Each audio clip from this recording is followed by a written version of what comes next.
অস্ট্রেলিয়ার সাথে শেষ ম্যাচটায় যখন জামাল ভুঁইয়া বদলি হিসেবে মাঠে নেমেছিলেন, নামার পরেই জামাল ভুঁইয়ার কাছ থেকে আমরা একটা ভালো ট্রু বল দেখেছি, জামাল ভুঁইয়ার কাছ থেকে একটা ভালো ক্রস দেখেছিলাম আমরা।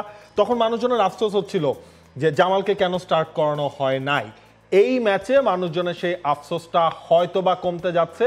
এইখানে জামাল তাকে একটা লাকও আসলে একজনের জন্য দুর্ভাগ্য, আরেকজনের জন্য সেটা সৌভাগ্য বয়ে এনেছে, সেটা হচ্ছে সোহেল রানা জুনিয়র।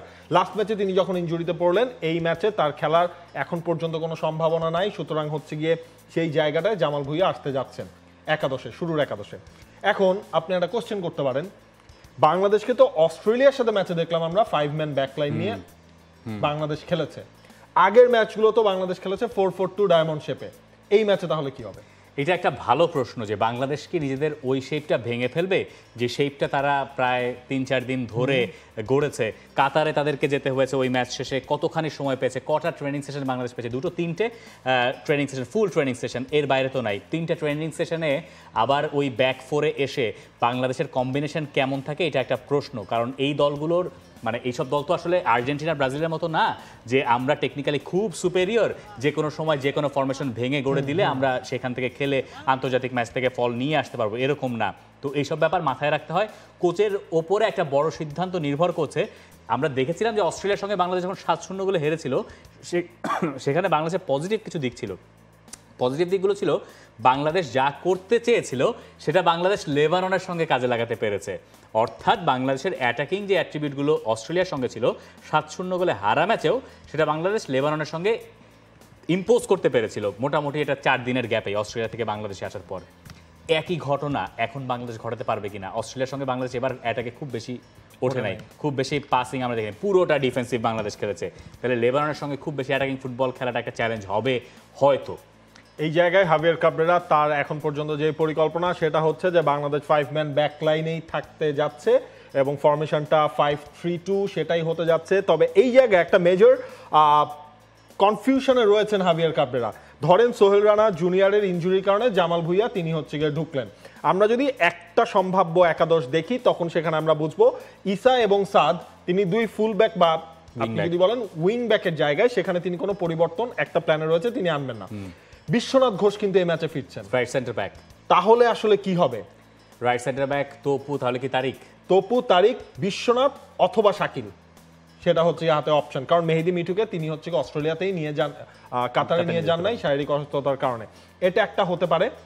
এবং অন্য আরেকটা যেটা আছে সেটা হচ্ছে যে আপনার সাদকে চেঞ্জ করে আরো একটা যে সম্ভাব্য একাদশ, সেখানে সাদের জায়গায় বিশ্বনাথ ঘোষকে আসলে নামানো হতে পারে। তার চিরচেনা রাইট ব্যাকের পজিশনটা। সামনে তো মোরসালিন আর রাকিব রয়েছে, গোলবারে হচ্ছে মিতুল মারমার, হৃদয়, সোহেল রানা 1 এবং জামাল ভুঁইয়া। মানে দুরকম কম্বিনেশনে বাংলাদেশ আসলে এই ম্যাচটা স্টার্ট করতে পারে। দেখা যাক বাংলাদেশ আসলে শেষ পর্যন্ত কোন ফরমেশনটা বেছে নেয়। তবে এই জায়গায় একটা ব্যাপার বলে রাখা ভালো যে বাংলাদেশ আসলে লেবাননের সঙ্গে সুযোগ পাবে।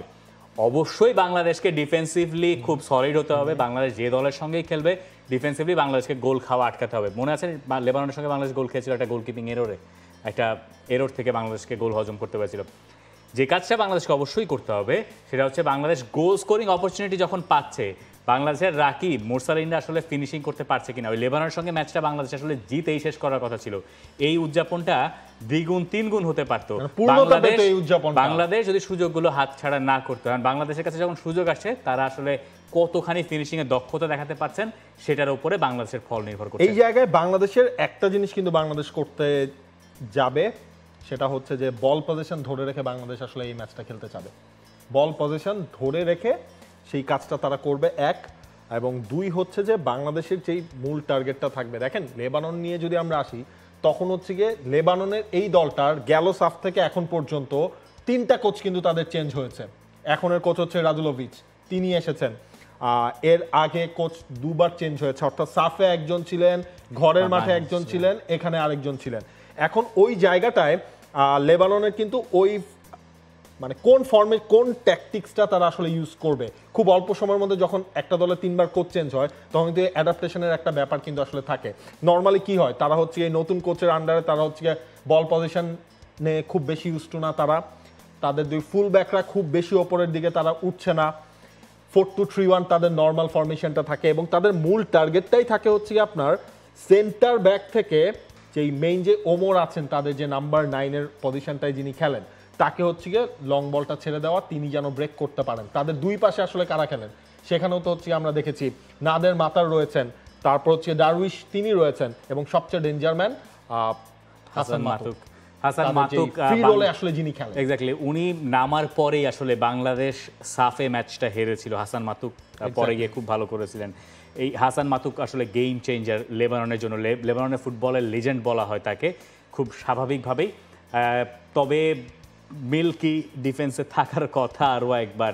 বাংলাদেশের কাছে সুযোগ আসবে, লেবাননের সেন্টার ব্যাকরা ঠিক অস্ট্রেলিয়ানদের মতো অতখানি স্ট্রংও না, আবার অতখানি ফাস্টও না। আবার লেবাননের আপনার দুটো কার্ড প্রবলেমও রয়েছে, সো তাদের 11টা নিয়েও আসলে কোচ, লেবাননের কোচ যিনি রাদুলোভিচ, তিনিও তাকে একটু কাজ করতে হবে।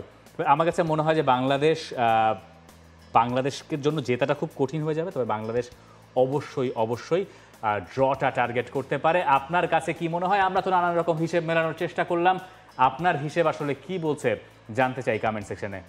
For more updates, subscribe to our YouTube channel and click on the bell icon. Follow us on Facebook and Instagram. Download T-Sports app to enjoy exciting games and highlights. Visit tsports.com.